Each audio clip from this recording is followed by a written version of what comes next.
എപ്പിസോഡിന്റെ opening സീനിൽ ആ Damon Virgo അവനാണെങ്കിൽ ട്രഫാർഗർ ലോയെ പിടിച്ചു വലിച്ച് അച്ചരം പൊച്ചരം തല്ലുകയാണ്. ട്രഫാർഗർ ലോയ്ക്കാണെങ്കിൽ എന്താ ചെയ്യേണ്ടതെന്ന് അറിയില്ല. നീ ഇങ്ങനെ ഒരു ചതിയനാണെന്ന് ഞാൻ അറിഞ്ഞില്ല. നീ ആക്ച്വലി ഒരു വാരലോഡല്ലേ, G5 നേവി ക്യാപ്റ്റൻ. അത് നീയാണെന്ന കാര്യം നീ മറന്നുപോയോ? അതിനാവും പറയും നീ എന്നെ ഒരുപാട് കാര്യങ്ങളൊന്നും ഓർമ്മിപ്പിക്കേണ്ട ആവശ്യമില്ല എന്ന് പറഞ്ഞ് അവന്റെ ഹാർട്ട് പിടിച്ച് അങ്ങനെ അമർത്തുകയാണ്. അവിടുന്ന് അങ്ങനെ സീൻ ബ്ലാക്ക് ഔട്ട് ചെയ്താ ഇപ്പൊ ന്യൂ വേൾഡിലുള്ള ഏതോ ഒരു ഐലാൻഡ് കാണിക്കും. അവിടെയാണെങ്കിൽ G5 സോൾജിയേഴ്സ് അവര് വെള്ളമൊക്കെ കുടിച്ച് അവിടെയുള്ള ജനങ്ങളുടെ അടുത്ത് തട്ടിക്കേറുകയാണ്. ഞങ്ങൾക്ക് ഇഷ്ടമുള്ള പോലെ നടക്കും, ഞങ്ങളെ ചോദ്യം ചെയ്യാൻ നിങ്ങൾക്ക് യാതൊരു അധികാരവും ഇല്ല, ഞങ്ങൾ G5 സോൾജിയേഴ്സ് ഒക്കെ ആണെന്ന് പറഞ്ഞ് അവിടെ അലഞ്ഞു നടക്കും. അവരുടെ കമാൻഡർ ആണെങ്കിൽ ഏതോ ഒരു കടയിലേക്ക് വന്ന് അവന്റെ കയ്യിൽ കിട്ടിയ ആപ്പിളും ഓറഞ്ചും ഒക്കെ എടുത്ത് അറിഞ്ഞം പുറഞ്ഞും കടിച്ചു തിന്നും. അതിനുശേഷം അവനോട് ഫ്രീ ആയിട്ട് ആപ്പിൾ തരാൻ പറയും. അപ്പോഴാണെങ്കിൽ ഒരുപാട് പാരന്റ്സ് അവരുടെ കുഞ്ഞുങ്ങളുടെ ഫോട്ടോസ് ഒക്കെ ആയിട്ട് ആളുടെ അടുത്തേക്ക് വരികയാണ്. ഞങ്ങളുടെ കുഞ്ഞുങ്ങളെ കുറിച്ച് എന്തെങ്കിലും ഇൻഫർമേഷൻ കിട്ടിയോ, അവരെവിടെയുണ്ടെന്ന് അറിയോ, നിങ്ങൾ അന്വേഷിച്ചോ? ആ കമാൻഡറിനാണെങ്കിൽ അവരെന്താണ് പറയുന്നതെന്ന് പോലും മനസ്സിലാവില്ല. അവനാണെങ്കിൽ ഏത് കുഞ്ഞുങ്ങള്, എവിടുത്തെ കുഞ്ഞുങ്ങള് എന്നൊക്കെ ചോദിച്ച് ക്യാഷ്വലായിട്ട് നിൽക്കും. അവര് പറയും ഇതാണ് ഞങ്ങളുടെ കുഞ്ഞുങ്ങള്, വർഷങ്ങൾക്ക് മുൻപ് അവരിവിടുന്ന് കാണാതായി പോയി. ആക്ച്വലി ഈ കുഞ്ഞുങ്ങളെയാണ് നമ്മുടെ ആൾക്കാര് ലാബിൽ വെച്ച് കണ്ടെത്തിയത്.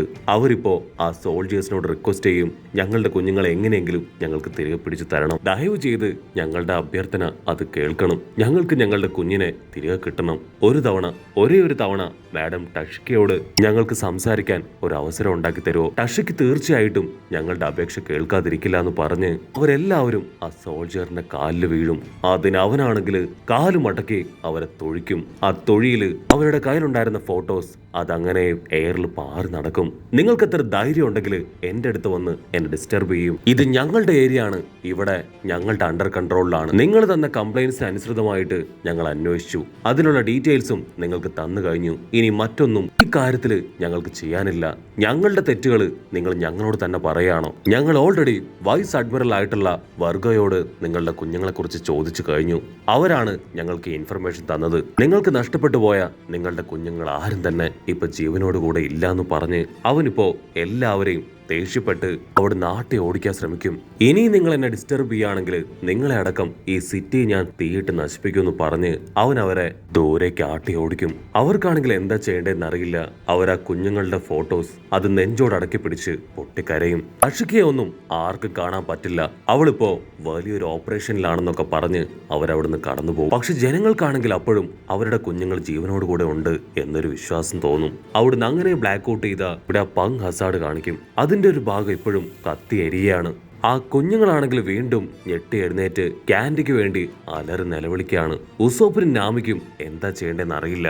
കുഞ്ഞുങ്ങളാണെങ്കിൽ വലിയ വലിയ കണ്ടെയ്നറും കമ്പിയും തൂമ്പയൊക്കെ എടുത്ത് നമ്മുടെ ആൾക്കാർക്ക് നേരെ വലിച്ചെറിയും. നമ്മുടെ ആൾക്കാരാണെങ്കിൽ ജീവൻ കൊണ്ട് അങ്ങോട്ടും ഇങ്ങോട്ടും ഓടും. അപ്പൊ കറക്റ്റ് സമയം സീസർ അവിടേക്ക് വരികയാണ്. സീസർ ആണെങ്കിൽ ഇപ്പൊ ഒരുപാട് ക്യാൻഡീസ് അവർക്ക് നേരെ കാണിക്കും. ആ കുഞ്ഞുങ്ങൾ സന്തോഷത്തില് ക്യാൻഡിയൊക്കെ കണ്ട് തുള്ളിച്ചാടും. അതേസമയം ഇവിടെ സാമുറായി ആ ഒരു ജെല്ലിയെ വെട്ടി വീശിയിരിക്കുകയാണ്. ജെല്ലി ആണെങ്കിൽ അതിന്റെ രൂപമൊക്കെ മാറി ഒരു തവളയെ പോലെ ആയിത്തീരും. അതിപ്പോ വീണ്ടും വലിയ സൈസില് സ്ലൈസസ് തുപ്പാനായിട്ട് തുടങ്ങും. നമ്മുടെ ആൾക്കാർക്കാണെങ്കിൽ അതിൽ നിന്ന് പോയിസൺ ഗ്യാസ് റിലീസ് ആവുന്നു മനസ്സിലാക്കി അവരിപ്പോ ഉഷാറായിട്ട് ഓടാൻ തുടങ്ങും. അതേസമയം ഇവിടെ ട്രഫാർഗറിലോ അവനാണെങ്കിൽ അവൻ പതിയെ കണ്ണു തുറന്നു നോക്കും. അവരെല്ലാവരെയും ഇപ്പൊ ഏതോ ഒരു കൂട്ടില് അടച്ചിട്ടിരിക്കുകയാണ്. അവർക്ക് മനസ്സിലാവും സീപ്രസൻ സ്റ്റോൺ കൊണ്ട് ഉണ്ടാക്കിയ ചെയിൻ ഉപയോഗിച്ചാണ് അവർ ലോക്ക് ചെയ്തിരിക്കുന്നതെന്ന്. അപ്പൊ കറക്റ്റ് സമയത്ത് വെർഗോ അവനിപ്പോ അവിടേക്ക് വരികയാണ്. അവിടുന്ന് അങ്ങനെ ബ്ലാക്ക് ഔട്ട് ചെയ്ത ഇപ്പൊ G5 നേവി സോൾജിയേഴ്സും ആ വില്ലന്മാരും അവർ രണ്ട് ടീമും വമ്പൻ ആയുധങ്ങളൊക്കെ എടുത്ത് ഒരിഞ്ഞ പോരാട്ടം. ആ സീസർ പറഞ്ഞതനുസരിച്ച് വില്ലന്മാരാണെങ്കിൽ ഇപ്പോ സ്മോക്കറിനെയും നമ്മുടെ ആൾക്കാരെ എല്ലാവരെയും തന്നെ ലാബിലേക്ക് കയറ്റി ആ ഡോർ ക്ലോസ് ചെയ്യാണ്. അതിനുശേഷം ആ വില്ലന്മാരെല്ലാവരും ലാബിനകത്തേക്ക് പോകും. നേവിക്കാരാണെങ്കിൽ ആ വലിയ ഡോറിൽ ഒരുപാട് ഷൂട്ട് ചെയ്യും, പക്ഷെ അതിനൊരു പോറൽ പോലും ഏൽക്കില്ല. അവിടുന്ന് അങ്ങനെ ക്യാമറ സൂം ഔട്ട് ചെയ്ത ആ ജെല്ലി ആണെങ്കിൽ അവിടെ മുഴുവൻ സ്പ്രെഡ് ആയിക്കൊണ്ടിരിക്കുകയാണ്. ആ ചെറിയ ചെറിയ ജെല്ലികളാണെങ്കിൽ ഇപ്പൊ അങ്ങനെ ഒന്നു ചേർന്ന് വലിയ ജെല്ലി ആയിരിക്കുകയാണ്. മാത്രമല്ല അവറ്റകൾ എല്ലാവരും ആ സോൾജിയേഴ്സിനെ റൗണ്ട് ചെയ്യാൻ തുടങ്ങും. സോൾജിയേഴ്സ് ദൂരത്തായിട്ടൊരു കപ്പൽ കാണും, പക്ഷെ പക്ഷേ ആ ജെല്ലിയെ കടന്നു വേണം കപ്പലിന്റെ അടുത്തേക്ക് ചെല്ലാനായിട്ട്.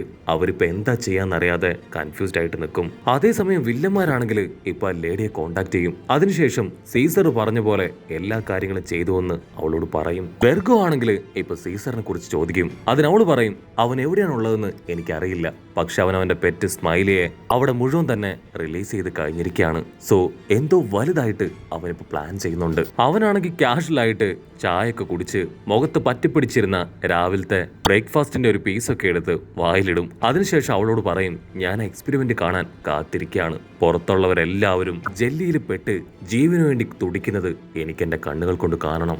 സ്മോക്കറിനാണെങ്കിൽ അത് കേട്ട് കലിയളകും. അവൻ ദേഷ്യപ്പെട്ട് പറയും, യു ആർ അൺബിലീവബിൾ.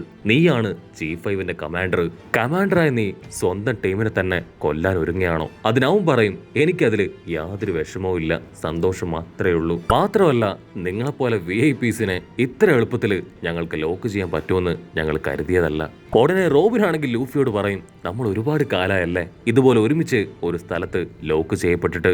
അതിന് ലൂഫിയും, നീ പറഞ്ഞത് കറക്റ്റ് ആണ്, ലാസ്റ്റ് അലപ്പസ്റ്റയിൽ വെച്ചാണ് അവസാനമായിട്ട് നമ്മൾ ലോക്ക് ചെയ്യപ്പെട്ടത്. അതിനുശേഷം ഇങ്ങനെ ഒരു ചാൻസ് നമുക്ക് കിട്ടിയിട്ടില്ല. സ്മോക്കറിനാണെങ്കിൽ അവന്റെ കൺട്രോൾ പോവും. ടാഷിക്കാണെങ്കിൽ ചത്താ മതിയെന്നാവും. അവൾ ആദ്യമായിട്ടാണ് ഇങ്ങനെ ഒരു ട്രാപ്പിൽ പെട്ട് കിടക്കുന്നത്. ഇനി നമ്മൾ എങ്ങനെ രക്ഷപ്പെടും? ആര് നമ്മളെ രക്ഷിക്കും? നമ്മൾ രക്ഷപ്പെട്ട് പുറത്തേക്ക് പോയില്ലെങ്കിൽ നമ്മുടെ സബോർഡിനേറ്റ്സ് എല്ലാവരും ഇവർ ക്രിയേറ്റ് ചെയ്ത് വെച്ചിരിക്കുന്ന ആ ഒരു ട്രാപ്പിൽ പെട്ട് മരണമടയുമെന്ന് പറഞ്ഞ് അവളിപ്പോ വിഷമിക്കുകയാണ്.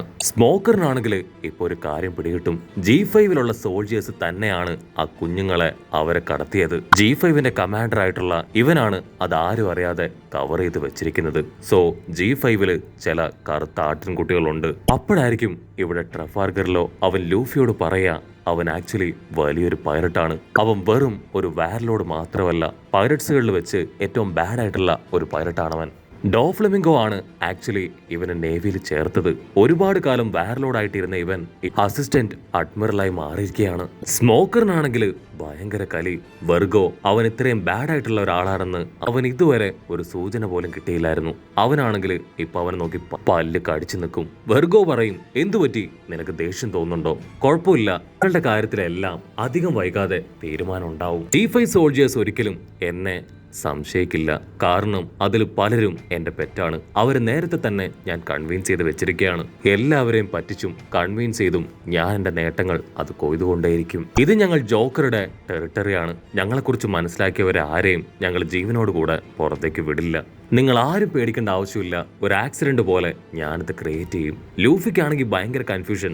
ട്രഫാർഗർ ലോയോട് ഈ ജോക്കർ ആരാണെന്ന് ചോദിക്കും. അതിനവൻ പറയും, ഇവരെല്ലാവരും ജോക്കറിന് വേണ്ടിയാണ് വർഷങ്ങളായിട്ട് വർക്ക് ചെയ്യുന്നത്. അവനും ആ 7 വാർലോഡ്സിലെ ഒരാളാണ്. അവൻ മറ്റാരുമല്ല, ഡോൺ ക്യുഹോട്ടി ഡോൺ ഫ്ലെമിംഗോ. അവനാണ് സാക്ഷാൽ ജോക്കർ എന്ന് പറയുന്നതോടുകൂടെ ഈ ഒരു എപ്പിസോഡും അവസാനിക്കുന്നു. എപ്പിസോഡ് ഇഷ്ടപ്പെടുകയാണെങ്കിൽ തീർച്ചയായിട്ടും ലൈക്ക് ചെയ്യാനും കമന്റ് ചെയ്യാനും ഷെയർ ചെയ്യാനും മറക്കല്ലേ. അടുത്തൊരു അടിപൊളി എപ്പിസോഡുമായിട്ട് കാണുന്നവരെ it's me with Mallu episode.